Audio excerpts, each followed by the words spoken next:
Hello मेरे प्यारे दोस्तों, मेरे प्यारे साथियों, आप सभी का हमारे इस YouTube चैनल में बहुत बहुत स्वागत है। मैं अभिषेक सिंह। आज आपका जो टॉपिक रहेगा बच्चों, वो रहेगा इलेक्ट्रोकेमिकल सेल। इलेक्ट्रोकेमिकल सेल, वैद्युत रासायनिक सेल क्या है और वैद्युत रासायनिक सेल को कैसे रिप्रेजेंट करते हैं, इसे हम सीखेंगे। तो जनरली वैद्युत रासायनिक सेल क्या होता है? वैद्युत रासायनिक सेल बच्चों एक ऐसी युक्ति है, वैद्युत रासायनिक सेल एक ऐसी युक्ति है जिसमें स्पॉन्टेनियस रिडॉक्स रिएक्शन के द्वारा, मतलब स्वतः ऑक्सीकरण अपचयन अभिक्रिया के द्वारा जो रासायनिक ऊर्जा होती है वो विद्युत ऊर्जा में परिवर्तित की जाती है। मतलब वैद्युत रासायनिक सेल, या जिसे आप वोल्टी सेल या गैल्वेनिक सेल कहते हैं, वोल्टी सेल या गैल्वेनिक सेल भी कहते हैं, तो ऐसी युक्ति है जिसमें स्वतः रेडॉक्स रिएक्शन के द्वारा, स्वतः ऑक्सीकरण अपचयन अभिक्रिया के द्वारा रासायनिक ऊर्जा को विद्युत ऊर्जा में परिवर्तित किया जा सकता है। आइए देखते हैं। ये देखिए, विद्युत रासायनिक सेल क्या है भाई? सर, विद्युत रासायनिक सेल की अगर हम बात करें तो वैद्युत रासायनिक सेल जो है ऐसी युक्ति है जिससे हम क्या करते हैं, स्वतः ऑक्सीकरण अपचयन अभिक्रिया के द्वारा रासायनिक ऊर्जा विद्युत ऊर्जा में परिवर्तित किया जा सकता है। ऐसी युक्ति जिसके द्वारा स्वतः ऑक्सीकरण अपचयन अभिक्रिया के द्वारा हम विद्युत ऊर्जा को, रासायनिक ऊर्जा को विद्युत ऊर्जा में परिवर्तित कर सकते हैं। ऐसी युक्ति है ये। थोड़ा सा इस युक्ति का स्ट्रक्चर हम लोग अगर देखें तो कैसा होता है, ये देखिए। हमारे पास एक सेल है, ठीक, इसमें दो पात्र में अलग अलग हम लोगों ने क्या ले रखा है, विलयन ले रखा है। जैसे इस वाले में हमने मान लो क्या लिया, जिंक सल्फेट का सॉल्यूशन, जिंक सल्फेट का विलयन, और ये रॉड जो हमारा है ये जिंक की छड़ है। किसकी छड़ है? जिंक की। ये विलयन हमने लिया कॉपर सल्फेट का, कॉपर सल्फेट का विलयन लिया, और ये कॉपर का रॉड है, ठीक। ये हमारे पास साल्ट ब्रिज है, साल्ट ब्रिज, साल्ट ब्रिज मतलब जिसे हिंदी में लवण सेतु बोलते हैं। ये किसका बना है? पोटेशियम, मतलब कोई भी इलेक्ट्रोलाइटिक सॉल्यूशन प्लस आपका क्या हो सकता है, अगर अगर पाउडर, अगर अगर पाउडर, इसका बना पड़ा है। क्लियर? अभी इस सेल में होता क्या है, ये हमारा एक इलेक्ट्रो सेल, केमिकल सेल है या गैल्वेनिक सेल है। इस सेल में जिंक के आयन यहां से टूटकर सॉल्यूशन में आते हैं। जिंक के आयन टूटकर, मतलब इलेक्ट्रोड से मुक्त होकर कहां जाते हैं, विलयन में। जिंक के आयन इलेक्ट्रोड से कहां जाते हैं, विलयन में। बात ध्यान से समझिएगा। और इस वाले सॉल्यूशन में क्या होता है, इस वाले सॉल्यूशन में कॉपर के आयन सॉल्यूशन से कहां जाते हैं, इलेक्ट्रोड पर। कॉपर के आयन सॉल्यूशन से कहां जाते हैं, कॉपर के धनायन सॉल्यूशन से कहां जाते हैं, इलेक्ट्रोड पर मुक्त होते हैं। मतलब यहां पर आयन इलेक्ट्रोड पर अवक्षेपित होते हैं और इसमें आयन इलेक्ट्रोड से सॉल्यूशन में मुक्त होते हैं। अब जब यहां से आयन सॉल्यूशन में मुक्त होते हैं मेरे प्यारे बच्चों, तो ये बात ध्यान रखिएगा, ये रॉड हमारा क्या हो जाता होगा, इलेक्ट्रॉन से भर जाता होगा। यहां रॉड क्या हो रहा है, इलेक्ट्रॉन से फिल हो रहा है। और इस पर कौन सा चार्ज आ जा रहा है, इस पर कौन सा चार्ज आ जा रहा है भाई? अगर इस पर देखो तो इस पर पॉजिटिव चार्ज आ रहा है। कौन सा पॉजिटिव चार्ज? इस इलेक्ट्रोड पर पॉजिटिव चार्ज आ रहा है। ओके। अब यहां से जो इलेक्ट्रॉन होते हैं वो क्या करते हैं, इलेक्ट्रॉन जो होते हैं वो इधर से मूव करते हैं। कहां से? एनोड से किधर को मूव करते हैं, कैथोड की तरफ। कौन मूव करते हैं, इलेक्ट्रॉन। कौन मूव करेंगे भाई, इलेक्ट्रॉन। तो ओम के नियमानुसार अगर इलेक्ट्रॉन क्या करते हैं, जिस पोल की तरफ जाते हैं तो उसके विपरीत दिशा में करंट फ्लो करता है। ओम जी कहते थे कि जिधर से इलेक्ट्रॉन फ्लो होते हैं जस्ट उसके विपरीत विद्युत धारा चलती है। अर्थात आप क्या कह सकते हो, करंट जो है आई वो कहां से कहां चलेगी आपका। अब इस पोल पे क्या हो रहा है भैया, इस पोल पर हो रहा है अपचयन, क्योंकि देखिए कॉपर अपचयित तो हो रहा है। इस पोल पर अगर रिएक्शन देखा जाए तो यहां पर क्या हो रहा है, कॉपर धनायन क्या कर रहा है, इलेक्ट्रॉन गेन करके कॉपर सॉलिड में कन्वर्ट हो रहा है। यहां पर कॉपर एक्वस फॉर्म में था, और इस वाले पे इलेक्ट्रोड पर थोड़ा सा ध्यान दीजिए। यहां पे क्या हो रहा है, जिंक जो है, जिंक इलेक्ट्रॉन त्याग कर जिंक आयन में कन्वर्ट हो रहा है। तो यहां पर ये तो सॉलिड फॉर्म में था और यहां किस में चला गया, एक्वस। तो यहां इसका क्या हो रहा है, ऑक्सीडेशन। मेरे प्यारे बच्चों, क्या हो रहा है, एनोड पर क्या हो रहा है, ऑक्सीडेशन, और कैथोड पर क्या हो रहा है, यहां पर हो रहा है अपचयन। क्या हो रहा है, अपचयन। याद रहेगा, यहां पर क्या हो रहा है, अपचयन। तो जिस पर आपका क्या होता है, ऑक्सीडेशन होता है, उसे हम क्या कहते हैं, एनोड। क्या कहते हैं, तो इस पोल का नाम क्या हो गया, एनोड। यहां पर क्या हो रहा है सर, ऑक्सीडेशन। क्या हो रहा है, ऑक्सीडेशन। क्लियर है। और इसका नाम हम लोगों ने क्या रख लिया, इसका नाम क्या हो गया भाई, कैथोड। क्या नाम हो गया, कैथोड। क्यों, क्योंकि यहां पे सर रिडक्शन हो रहा है। क्या हो रहा है, रिडक्शन हो रहा है, अपचयन हो रहा है। इतनी सी बात क्लियर हुई। ये सेल आपका इलेक्ट्रोकेमिकल सेल है। एनोड पर क्या होता है, ऑक्सीडेशन। अब एनोड पर अगर ऑक्सीडेशन हो रहा है तो एनोड कौन सा पोल जनरेट होगा, ये ऋणात्मक पोल होगा। और जिधर से इलेक्ट्रॉन चलता है वो ऋणात्मक, और जिधर को इलेक्ट्रॉन जाता है वो आपका हो जाता है धनात्मक। ये क्या हो गया, पॉजिटिव पोल। मतलब यहां पर कैथोड क्या है, पॉजिटिव, और एनोड क्या है, निगेटिव। अब ध्यान से बात समझिएगा। इलेक्ट्रोकेमिकल सेल में दो पात्र में, दो अलग अलग पात्र में दो अलग अलग वैद्युत अपघट्य विलयन और दो भिन्न भिन्न मेटलों के क्या होते हैं, इलेक्ट्रोड पाए जाते हैं। इसमें एक क्या पाया जाता है, साल्ट ब्रिज भी पाया जाता है, जो एक वैद्युत अपघट्य और अगर अगर पाउडर का क्या होता है, जली, मतलब एक प्रकार से मिश्रण होता है जो इसमें भरा गया होता है। एनोड पर क्या होते हैं, आयन विलयन में मुक्त होते हैं, और कैथोड पर विलयन से आयन इलेक्ट्रोड पर मुक्त होते हैं। इस बात को ध्यान में रखिएगा। एनोड निगेटिव पोल होता है। इसके लिए एक शॉर्ट फॉर्म तरीका आपका, अगर जो आपके बहुत किताबों में दिया रहता है, शॉर्ट फॉर्म में LOAN, लोन, जिसका मतलब क्या होता है, लेफ्ट साइड ऑक्सीडेशन, एनोड और निगेटिव पोल। L से लेफ्ट साइड, O से ऑक्सीडेशन होगा, A से एनोड होगा, N से निगेटिव पोल होगा। तो जस्ट इसका विपरीत राइट साइड क्या होगा, रिडक्शन होगा, कैथोड होगा और पॉजिटिव पोल होगा। ये इसका सबसे बेहतर पहचानने का तरीका। इस सेल में इलेक्ट्रॉन लेफ्ट से क्या होते हैं, राइट जाते हैं, मतलब एनोड से कैथोड, और करंट जो होता है वो कैथोड से एनोड की तरफ आता है। इस सेल में आपको ध्यान से समझना है क्या होता है, कैथोड पर धनायन मुक्त होते हैं, मतलब कैथोड पर धनायन जाकर क्या होते हैं, अवक्षेपित होते हैं, और एनोड से धनायन विलयन में मुक्त होते हैं। क्लियर है।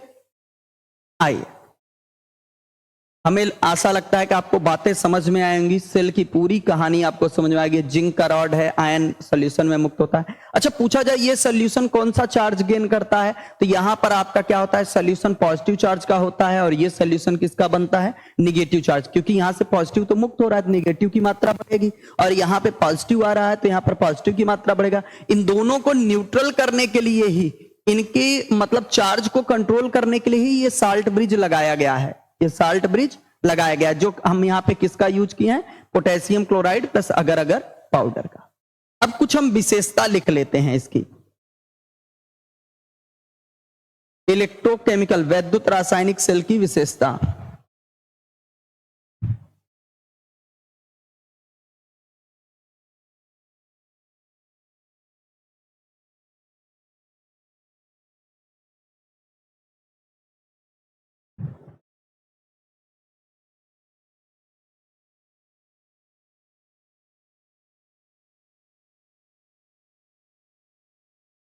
वैद्युत रासायनिक सेल की विशेषता। पहला पॉइंट इसके लिए हम लोग ये लिखते हैं, इसमें दो अलग अलग पात्रों में दो भिन्न भिन्न वैद्युत अपघट्य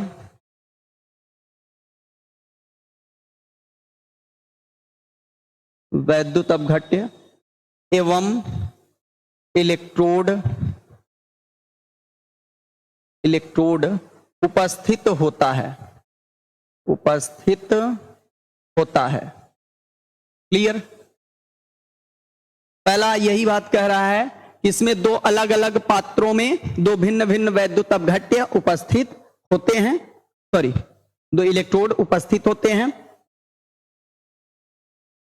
सेकेंड पॉइंट, इसमें एक लवण सेतु पाया जाता है। इसमें एक बेटा क्या पाया जाता है? लवण सेतु पाया जाता है। ओके, इसमें क्या पाया जाता है? लवण सेतु पाया जाता है। पॉइंट थर्ड,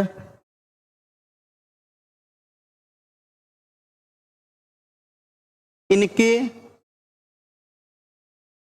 दोनों अलग अलग खंडों को, अलग अलग खंडों को अर्धसेल कहा जाता है। अर्धसेल कहा जाता है।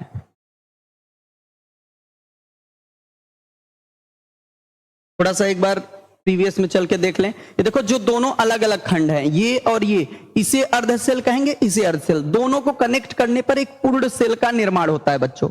एक पूर्ण सेल का क्या हो जाता है? निर्माण होता है। तो इस दोनों अलग अलग खंडों को हम क्या कहेंगे? अर्धसेल कहते हैं।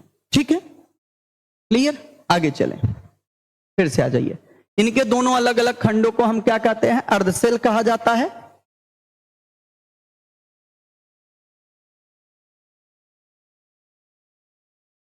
इसके एक इलेक्ट्रोड पर, इसके एक इलेक्ट्रोड पर ऑक्सीकरण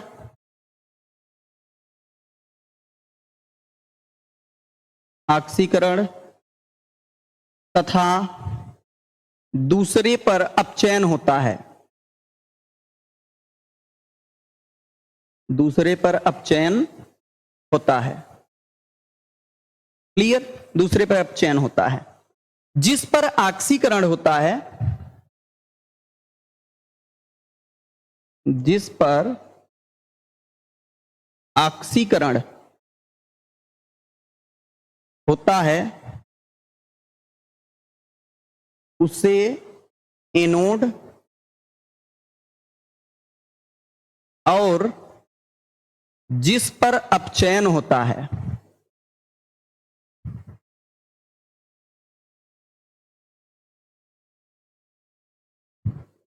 जिस पर अपचयन होता है, उसे कैथोड कहते हैं। क्लियर?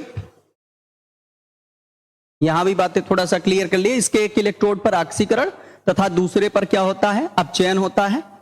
जिस पर ऑक्सीकरण होता है उसे हम एनोड, और जिस पर अपचयन होता है उसे हम क्या कहेंगे? कैथोड कहेंगे। इसके दोनों अलग अलग खंडों को अर्धसेल कहा जाता है। इसमें दो अलग अलग पात्रों में दो भिन्न भिन्न वैद्युत अपघट्य एवं इलेक्ट्रोड उपस्थित होते हैं। इसमें एक लवण सेतु भी पाया जाता है। अगर हम अगला टॉपिक चलें, ये कह सकते हैं, इसमें एनोड ऋणात्मक ध्रुव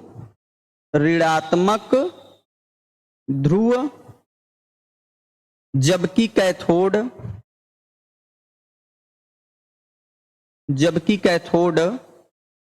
धनात्मक ध्रुव होता है। धनात्मक ध्रुव होता है। क्लियर? इसमें एनोड क्या होता है? ऋणात्मक ध्रुव, जो मैंने बताया, और कैथोड क्या होता है? धनात्मक ध्रुव होता है। आगे अगर हम चले, इसमें इलेक्ट्रॉन एनोड से कैथोड की तरफ कैथोड की तरफ, जबकि विद्युत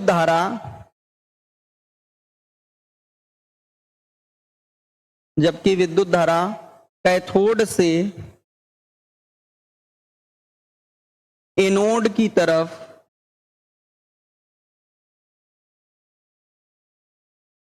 प्रवाहित होती है,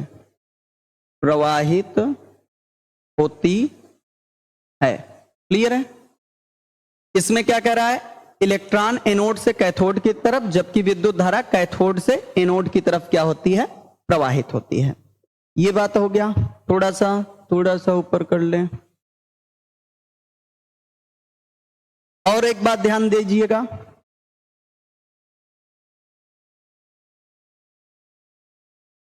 इसमें कैथोड पर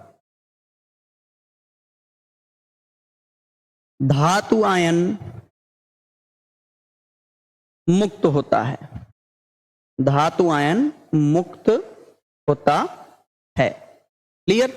ये थी कुछ आपके वैद्युत रासायनिक सेल की विशेषताएं जो बहुत ही इंपॉर्टेंट हैं कि मतलब इसमें किस पर धातु आयन मुक्त होता है, कैथोड पर। इसमें इलेक्ट्रॉन किधर से किधर गति करता है, एनोड से कैथोड की तरफ। इसमें विद्युत धारा कहां से कहां प्रवाहित होता है, कैथोड से एनोड की तरफ चलता है। इसके किस इलेक्ट्रोड पर क्या होता है? ऑक्सीडेशन, तो एनोड पर। किस पे? अपचयन, कैथोड पर। ये सारी बातें थी आपके इलेक्ट्रोकेमिकल सेल की विशेषताएं। तो आप जल्दी से स्क्रीनशॉट ले सकते हैं। आगे हम चलते हैं, थोड़ा सा बात करते हैं किस पे भैया?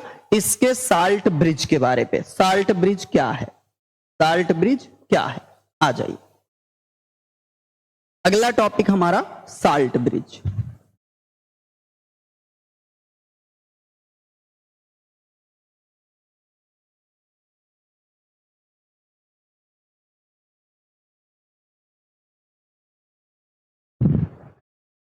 लवण सेतु, ठीक। लवण सेतु क्या है? तो पहला टॉपिक यहीं से स्टार्ट होता है, तो आप कह सकते हो लवण सेतु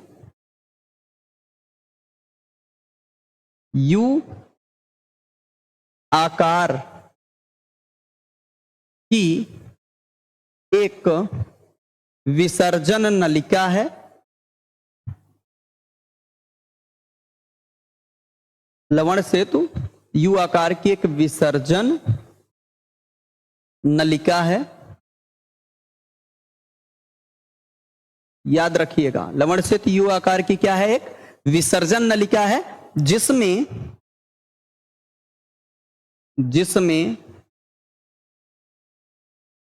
वैद्युत अपघट्य एवं अगर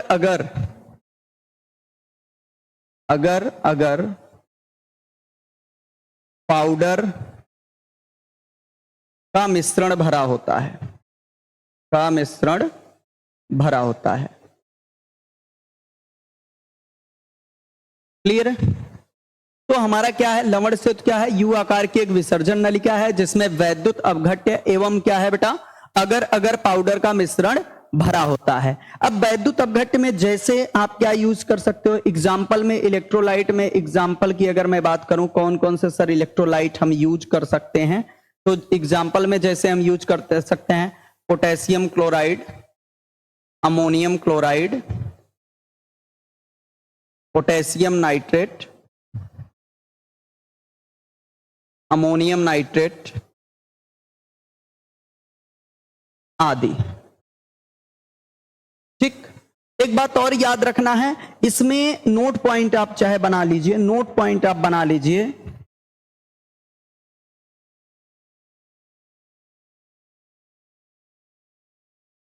इसमें ऐसे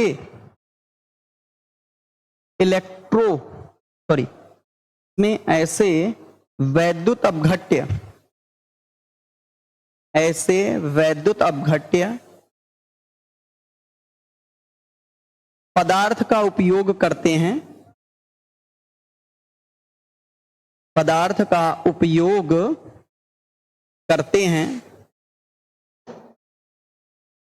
इसमें क्या करते हैं, ऐसे वैद्युत अपघट्य पदार्थ का उपयोग करेंगे बेटा जिनका, या सॉरी कह सकते हो जिनके आयनों की चालकताएं, जिनके आयनों की चालकताएं एवं अभिगमनांक समान हो। ठीक है, इसमें बेटा क्या करेंगे, ऐसे वैद्युत अपघट्य पदार्थ का उपयोग करते हैं जिनके आयनों की चालकताएं एवं अभिगमनांक, मतलब इनकी मोबिलिटी और ट्रांसपोर्ट नंबर दोनों सेम होने चाहिए। अगर दोनों के मोबिलिटी और ट्रांसपोर्ट नंबर बेटा डिफरेंस मिले तो वो क्या काम करेगा, आपके इलेक्ट्रोलाइटिक सोल्यूशन के साथ रिएक्ट कर लेगा और आपका क्या बनाएगा, प्रिसिपिटेट, और फिर आपकी बैटरी में जो करंट फ्लो की टेंडेंसी होती है वो घट जाती है। तो इसलिए हम ऐसे मतलब क्या करेंगे, इलेक्ट्रोलाइट सब्सटेंस का यूज करेंगे जिनकी मोबिलिटी और ट्रांसपोर्ट नंबर दोनों क्या हो, लगभग सेम हो। एक बात और यहां से ध्यान करके चलना मेरे बच्चों, ये ध्यान करके आपको चलना है कि आपका हम KCl का उपयोग, जो पोटेशियम क्लोराइड है, इसका उपयोग कुछ के साथ हम नहीं कर सकते हैं। जैसे सिल्वर के केस में, टीन के केस में, गोल्ड के केस में, मरकरी के केस में, ठीक है, और आप क्या कह सकते हो मैग्नीज के केस में, और लेड आदि के केस में हम KCl का यूज नहीं करेंगे, इसका यूज नहीं करेंगे। अगर इनका यूज इनके केस में हम करते हैं, पोटेशियम क्लोराइड का साल्ट ब्रिज लेते हैं, तो ये सब क्लोरीन के साथ रिएक्ट करके क्या बना देंगे, प्रिसिपिटेट। फिर वो क्या करेगा कि हमारा जो बैटरी है वो क्या हो जाएगा, चार्ज नहीं रह जाएगा, डिस्चार्ज हो सकता है, या फिर आप कह सकते हैं प्रिसिपिटेट बनने के बाद आयनों का मूवमेंट बंद हो जाएगा, मोबिलिटी कम हो जाएगी, इलेक्ट्रॉन को लूज करने और इलेक्ट्रॉन को गेन करने की टेंडेंसी खत्म हो जाएगी। तो इस बेस पर क्या हो जाएगा, हमारी बैटरी से करंट फ्लो नहीं होगा। तो इसलिए हम ऐसे इलेक्ट्रोलाइटों का यूज करेंगे जो क्या करें कि हमारे अलग अलग सॉल्यूशनों के साथ वर्क ना कर सके, मतलब रिएक्ट ना करें। ओके, ये हमारी टॉपिक रहेगी। आगे हम चलते, थोड़ा सा इसका सिग्निफिकेंस हम देख लेते हैं। लवण सेतु का महत्व, क्या क्या इसके कार्य होते हैं। एक प्रकार से अगर हम बात करें तो लवण सेतु के क्या क्या कार्य होते हैं, जल्दी से हम देख लेते हैं। सबसे पहला वर्क लवण सेतु का क्या करता है, ये दो अलग अलग जो हमारे क्या होते हैं, पॉट बने हुए हैं, जो अलग अलग अर्धसेल हैं, उन्हें क्या करता है, आपस में जोड़ता है। तो आप क्या कह सकते हो, यह दोनों अर्ध सेलों को आपस जोड़कर एक पूर्ण परिपथ का निर्माण करता है, एक पूर्ण परिपथ का निर्माण करता है। ओके, यह दोनों सेलों को आपस में जोड़कर क्या बनाता है बेटा, एक कंप्लीट सर्किट का क्या करता है, निर्माण करता है। दोनों अर्ध सेलों को जोड़कर क्या करता है, कंप्लीट सर्किट का क्या करता है, निर्माण करता है। दूसरा पॉइंट, यह दोनों विलयनों को विद्युत उदासीन बनाए रखता है। क्या बनाए रखता है, विद्युत उदासीन बनाए रखता है। दोनों विलयनों को क्या करता है, विद्युत उदासीन बनाए रखता है। तीसरा टॉपिक इसका अगर हम बात करें, यह अर्ध सेलों के आपस में विसरण को नियंत्रित करता है। क्या करता है भैया, नियंत्रित करता है। यह आपस में क्या करता है, अर्ध सेलों के आपस में विसरण को क्या करता है, नियंत्रित करता है। एक लास्ट,